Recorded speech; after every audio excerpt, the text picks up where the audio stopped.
Welcome to Dead Man Talking. Tonight's show is something fresh, something different for the channel from the usual medium of content that we usually go with. As ever though, please do let me know down below in the comments what you thought. Please do like and share, it really does help build the channel and our community further. And of course, don't forget to hashtag TeamFEAR. As I'm sure you all know by now, if you have a story you'd like to share with us here on the show, whether it's true or a fictional piece, please do get it over to me at the website, of course, which is www.DMTForestofFear.com. And so, without further ado, let's get into a compilation of true tornado survival stories. Let's get straight into that. Stacy Washington, 1998. Back in 1998, I just got home from school and the sirens went off. My mum put me under a desk and put a table on top. The tornado jumped over a house and took a few shingles with it, but it took out the northeast side of town. Eric Simmons, May 2019 in Little Rock, Arizona. I was out on a back lot, what we called a backing pad, when it began to storm. So I told everybody, as usual, to take shelter until the lightning stopped. Some people went to their cars, some went inside. It was just a light rain and the lightning was in the distance, so I stayed in my pickup truck next to a fence with a large tree in front of me and a metal carport to the left of me. Directly behind me, sitting perpendicularly to my pickup truck, was a semi-truck. The rain was light. My truck was running and I had the windshield wipers on. I looked out the driver's side window and noticed it was getting a little bit windy. Some of our camping chairs had even blown over. I looked over to my right windshield and noticed the vines growing along the fence had started to blow around. Kind of funny. A moment later, just like that, all around me was wind and it got real dark. The wind was going in a way that I'd never seen before. Then, a section of the roof blew over me and just shredded apart mid-air. That's when the back windshield of my pickup truck shattered, throwing glass all over me. The tree sitting directly in front of me, which was relatively large, blew over like it was nothing. Also, part of the fence blew over the top of my hood of my pickup. I crouched down real low in the driver's seat and just prayed. I held onto the steering wheel for dear life. I could feel the back of the truck lifting. I could still see out of the front windshield, and I could see the power lines exploding out in front of me. The visibility was really poor at this point, but I could still see the flashes. It lasted for about 45 seconds, but it seemed like a lifetime. I remember praying out loud, and my hands were shaking. I had my phone in my hand, so, of course, even though I was freaking out and praying to God thinking that I probably wouldn't live, I decided to try and video what I could. I could see the semi that was behind me had been blown over the top of me and landed next to the carport. I could barely walk. I was in a state of shock, knee-deep in floodwater.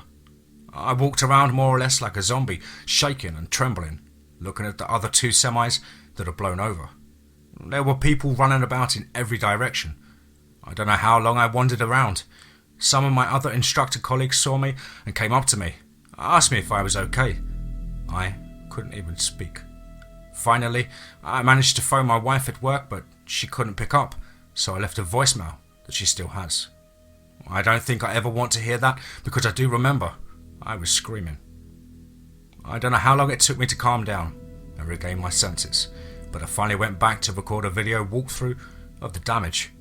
Then I went back to my pickup truck, which was still running, and started to pick up some of the debris and nails so I could drive out of there. I've been through a couple of traumatic incidents in my life as a veteran of the Gulf War. This was, hands down, one of the most traumatic and terrifying moments of my life. I think the real reason why I was so terrified because I had no training, no warning, and no defense against whatever was coming. The tornado was classified 2 days later as an EF1 tornado. It had a base of around 75 to 100 yards across. Cherie from Bryan, Texas, 2019. On April 24th, 2019, I was in my shop at 6964 Coyote Run, Bryan, Texas, working on a Volkswagen engine.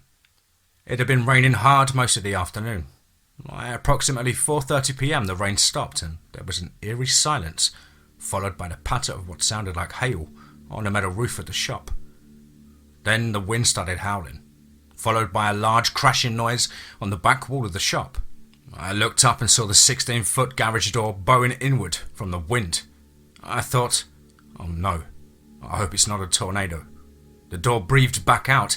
I sighed a breath of relief, hoping the twister had skipped over the shop. That relief was short-lived, as in the next few seconds I heard the train sound, which actually sounded like a thrashing machine, metal being chewed up. Indescribable, actually. Then the entire back wall of the shop began to bow in. All I could think of was to get to a low spot. There was none. My next thought was to get to an interior hall, so I ran to the bathroom, laid down on the floor and grabbed the toilet, knowing it was bolted to the ground.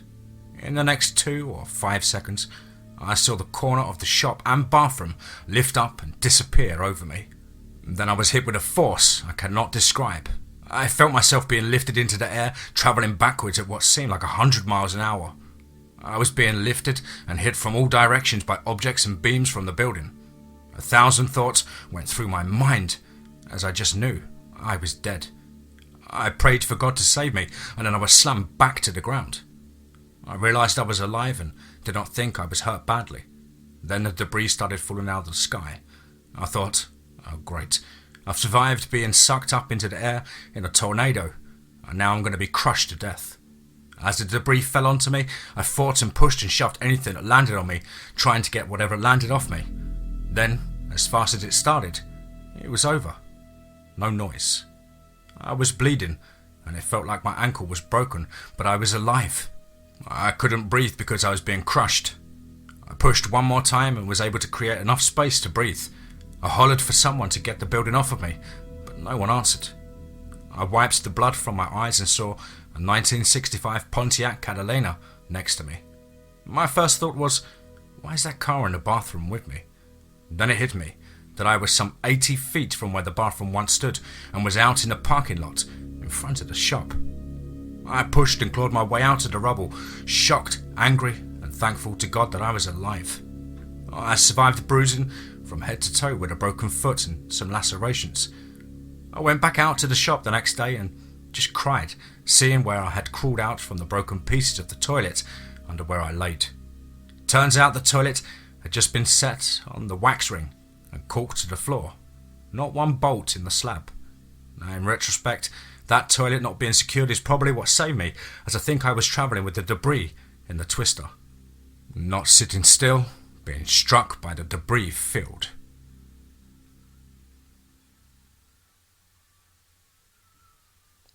Chris, Holtom City, Texas, 2007.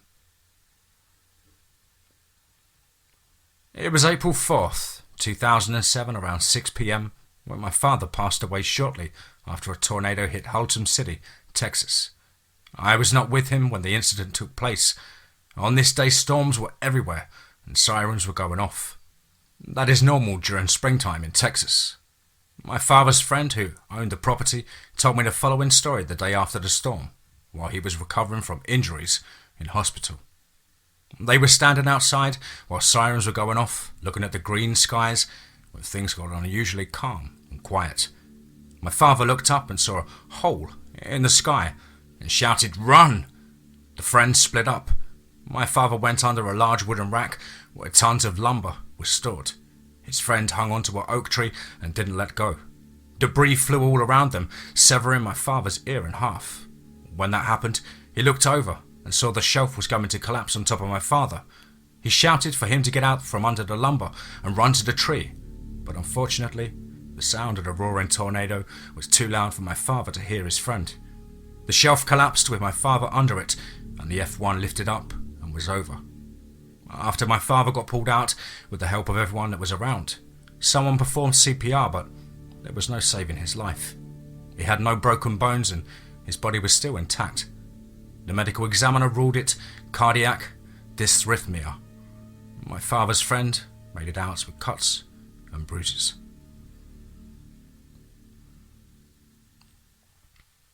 Scott from Bartlesville, Oklahoma, 1982.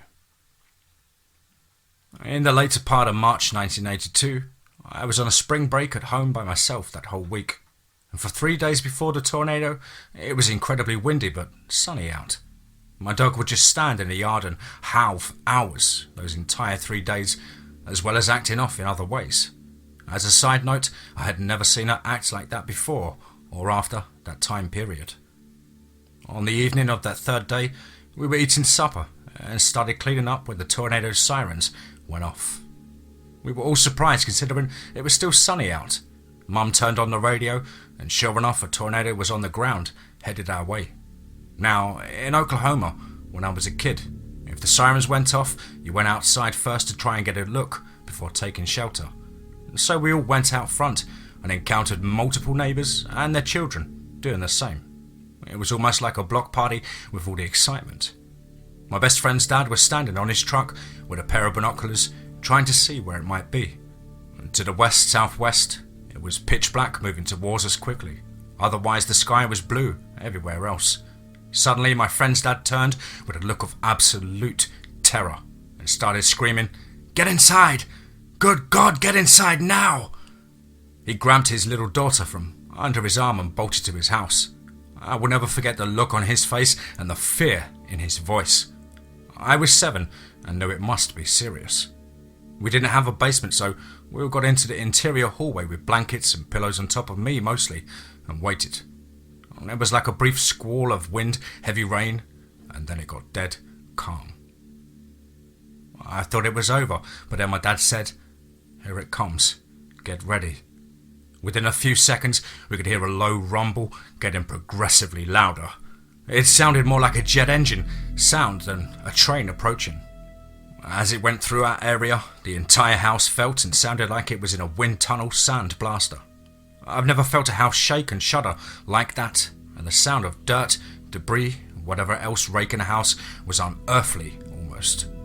During the worst of it, my parents, who were incredibly religious, started saying the Lord's Prayer and telling each other and me, "I love you no matter what," over and over. And to this day, I tear up realizing they thought we might not make it to that day. Finally, it was over and we stepped outside to survey the scene. Apparently the tornado was skipping through town rather than taking a continuous path and jumped right over my street, but destroyed houses and businesses just 2 or 3 blocks in either direction. Our street was littered with paper, siding, tree limbs, etc., but we sustained very minor damage all over. 2 streets down though, people were not so lucky. In the frenzy of taking cover, we forgot about my dog in the backyard. I flipped when she wasn't out there after the storm. We were calling her, but there was no response. When suddenly she comes out from under the shed, concrete slab, all wet and muddy. She had burrowed under that concrete slab to take cover.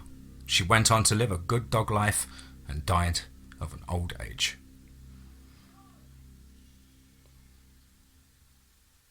Kimberly, Lansing, Tennessee. I was living in Lansing, Tennessee on a farm in a mobile home. The Weather Channel was calling for some rough weather, so my mum, dad, brother and I went to my aunt and uncle's house not far from us because they had a basement and phoned us asking us to come over, just in case. I remember being in the living room area with several family members, aunts and cousins. My cousin said her friend's house was just hit. I remember it getting very dark really quickly. My nana, who unfortunately would be in another massive tornado in Mossy Grove, Tennessee, several years later, was terrified of storms. My dad and my uncles yelled from the front porch to get into the basement because the tornado was coming over the mountain. I remember my adrenaline, even as a child, being just through the roof. We started the journey to the basement and upon getting down the stairs, saw the basement was completely flooded, except for one small spot in the far corner that was on a hill. We had to basically swim to safety, except I couldn't swim, so my mum lifted me up and carried me. We were all piled into this corner of the basement just freaking out while my nana was praying in a language I didn't understand.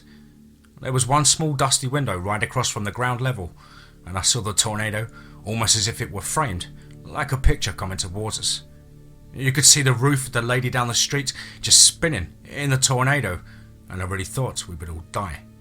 My dad and uncles were still on the front porch watching it like the cowboys they were, which I would never advise. This was in the 90s before camera phones were a thing, and the tornado tracked closer and the praying got louder.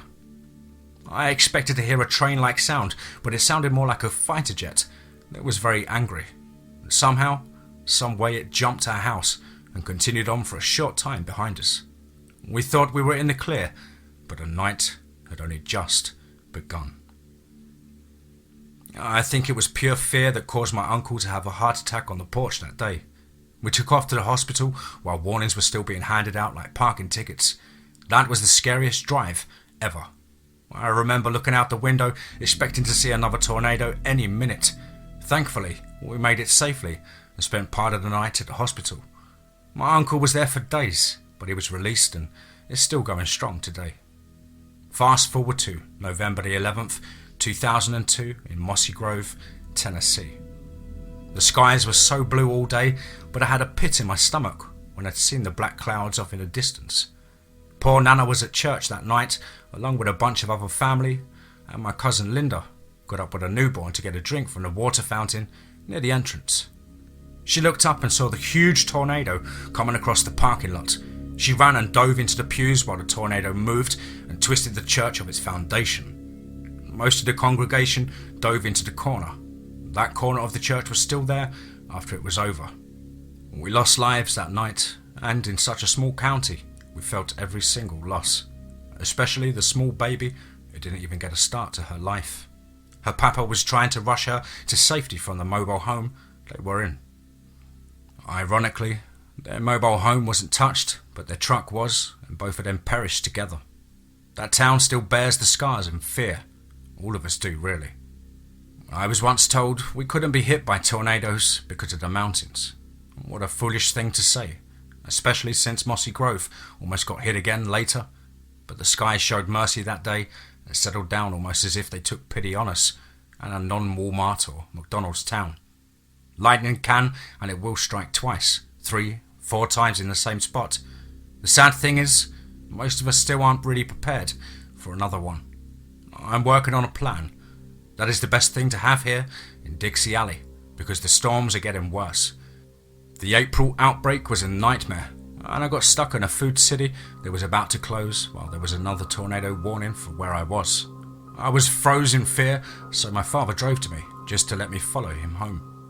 His truck was struck by lightning on his way. Anyway, stay prepared, people. Most importantly, stay informed.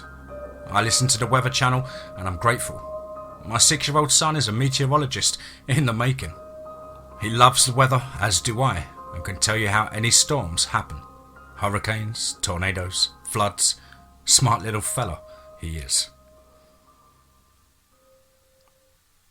Gary Allen, Coffee County, Tennessee, October 2011. Living in Dixie Alley, we get lots of storms. In April 2011, we had already been hammered by tornadoes. We didn't get hit, but Port Alabama got wrecked. It was extremely odd to see paper debris from Alabama falling from the skies in Tennessee, even canned goods. In October 2011, we had a tornado, a massive hailstorm.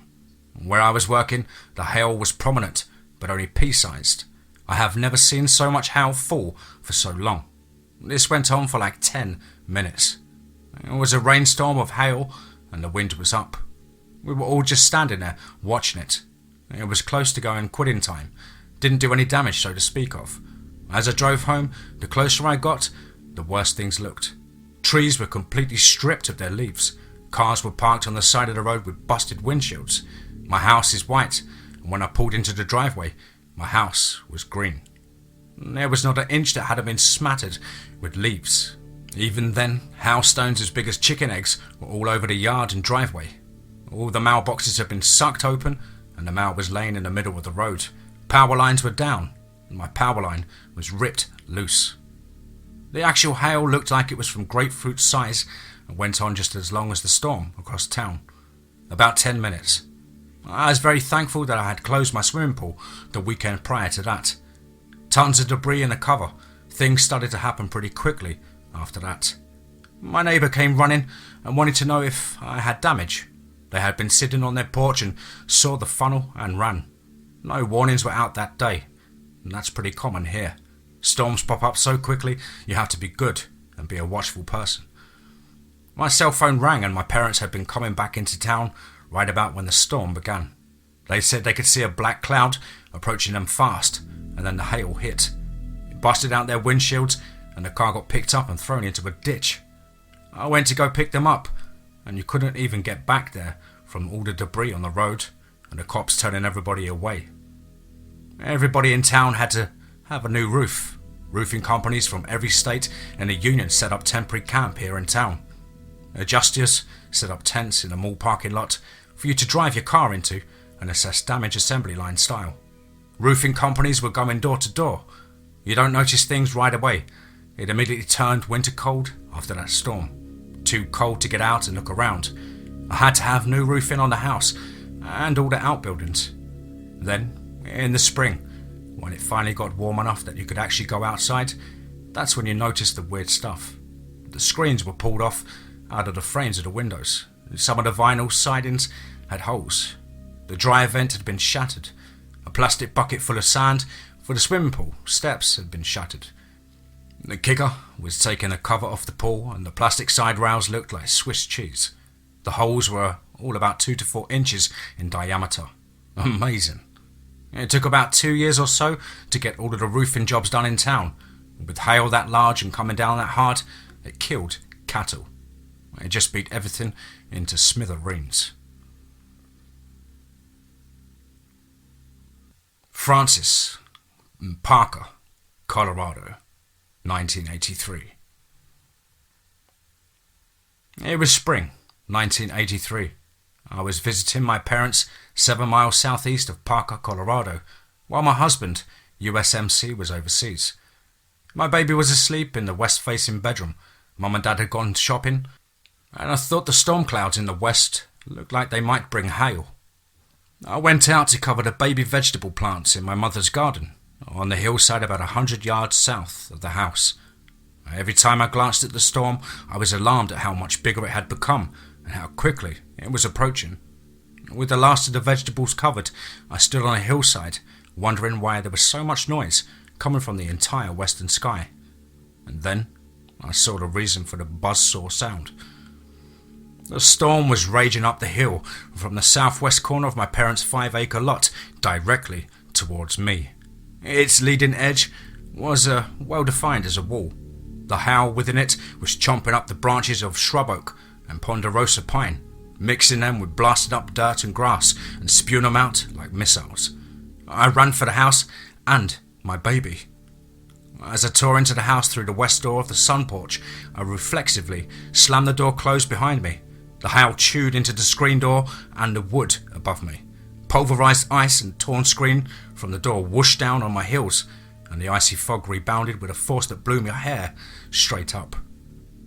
As I tore through the porch, into the house and north down the hall, the windows along the west wall exploded, one by one, and to my left, just a fraction of a second behind me, I ran to my son, yanked him with one-handed grab from his crib just in an instant before the window exploded, and wrapped him in my arms and scurried down to the basement and into the root cellar. The lights didn't work. As my eyes grew accustomed to the dark, I tried to see my baby's face clearly enough to look for injuries. None. I felt him all over for glass. There wasn't any. Then I realised he wasn't crying, probably shrieking, and I couldn't hear him over the noise, over the storm. Roaring wind, pounding hail, and constant overlapping blasts and rumbles of lightning. I never heard so much lightning nor so much noise from a storm. It was deafening. I tried to soothe him, but then the house took a direct hit of lightning, and suddenly I was frightened too, afraid we might be burned alive in the house. Above and beside us burned. Together we huddled, terrified and crying and waiting. I didn't smell smoke. I told myself everything would be okay. Then, just as suddenly as it had come, the noise was gone, except for a dull roar and the rumbling of lightning moving northeast, like the sound of a big truck with no muffler, driving away at 2 miles per hour.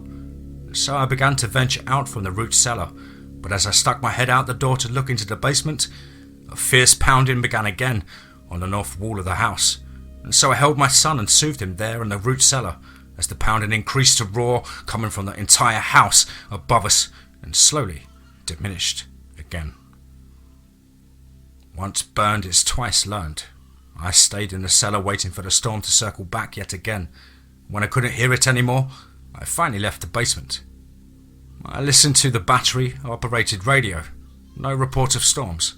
I called KOA News to find out whether more storms were expected. They hadn't seen any storms on their maps and clearly thought me demented. I called my brother, who lived nearby. He and his family had taken shelter from the storm in a spec home he was building.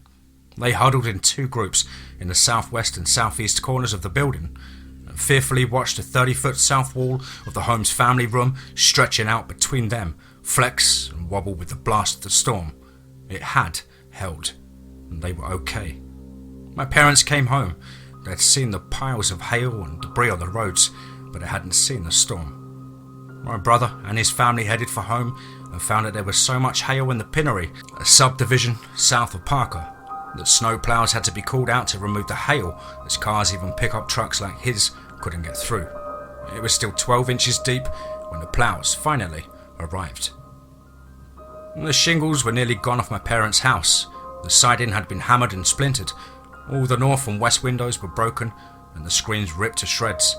Trees in their windbreak had no small branches or bark left, just bare wood. On the north and west sides of their trunks and larger branches. But my dad had built the house with 3/4 inch plywood where only 1/2 inch was required, and no hail penetrated it. Our neighbours to the north reported hail went through their roof and embedded into their hardwood floor. My car, parked outside, was bent and hammered mercilessly, yet all the glass survived, while the rear end of the same neighbour's car was hammered only lightly, as it was inside their garage and the hail would only come in through the windows of the garage door. But both tail lights and the back window were broken out. 2 weeks later, if I recall correctly, KOA, the local radio station, acknowledged my charge-in that they had missed the storm entirely. It had been so dense with hail that it showed up on a radar as solid, just like the Earth itself. It wasn't until one of their staff tried to make an unrelated insurance claim and was told that every available claims adjuster in the entire United States was busy with the natural disasters in Parker, Colorado. The KOA and the rest of the country became aware of the storm. Michelle, Skiatook, Oklahoma, 1991. In the spring of 1991, I lived in the country near Skiatook, Oklahoma. I was visiting my friends in town when I noticed that the TV it showed a tornado warning heading for Skiatook. I convinced my friends to take shelter inside of the end hall closet. The noises I heard during the tornado as it hit was indescribable. I do remember hearing nails squeak out of boards as they were being forced out by the fierce tornado. And when it was all over, the tornado that hit our town was measured an F4. It leveled several of the brick homes in that neighborhood. The closet that we were in was okay, and we were okay. Only the door frame remained of the room to the west of the closet, right next to the closet. My mum just about had a terrible accident racing to town in the pouring rain to find me. And all she could do was yell out for me because all phone lines and electric was down, and there was dangerous debris. I have rheumatoid arthritis, so the intense low pressure temporarily disabled me. I couldn't walk. My friend carried me to my mother, who then carried me to the car parked about 1/2 mile away or so. I have to say that praying and getting into that closet most likely saved our lives that night. It was the absolute most frightening experience I have ever been through. People really need to pay attention to the forecast, especially in springtime. Tornadoes can do some awesome yet scary things.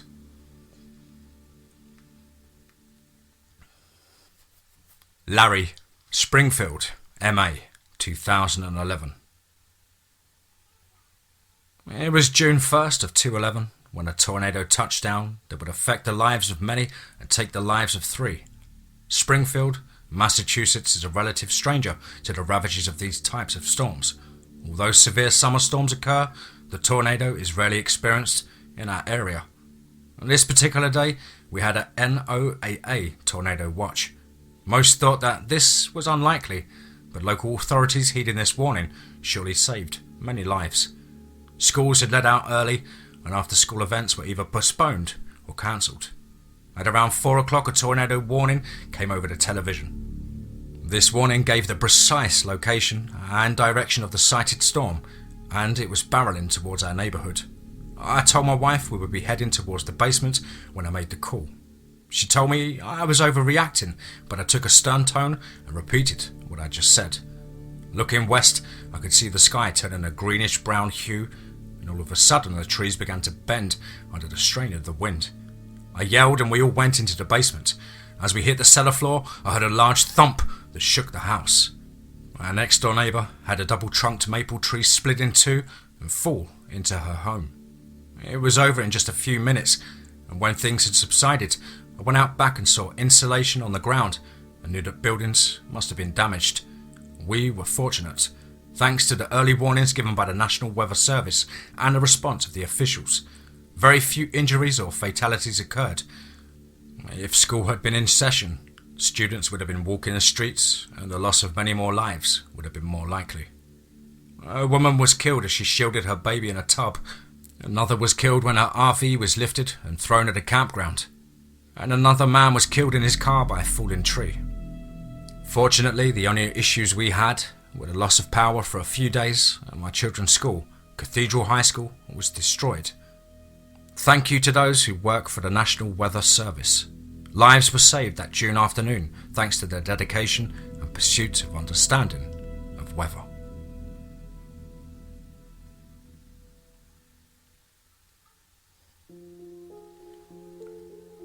Wow.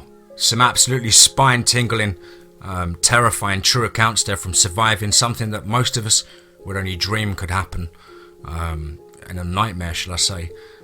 I was fortunate as a child, whilst at my nan's, my grandma's, on the school holidays, there was a terrible storm brewing, and myself and the dog were outside, and I couldn't believe how low the clouds looked, and it was menacingly black, and like as some of these accounts mentioned, there was a greenish sort of hue.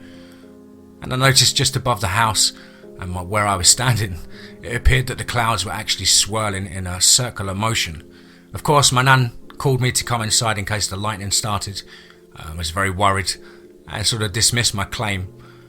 But then we actually found the next day with the local paper that a small tornado did touch down not too far away at a farm, wrecked the farmer's hay house and things like that, and some of the tractors would turn over and what have.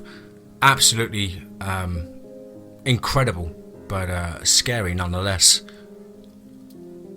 As ever though guys, something different there, something fresh, something equally chilling. Please do let me know down below in the comments what you thought. Please do like and share, it really does help build the channel and the community further. And of course, don't forget to hashtag TeamFEAR. I hope you're all well and happy and getting stuck into a brand new week. And above all, remember, be safe, not sorry.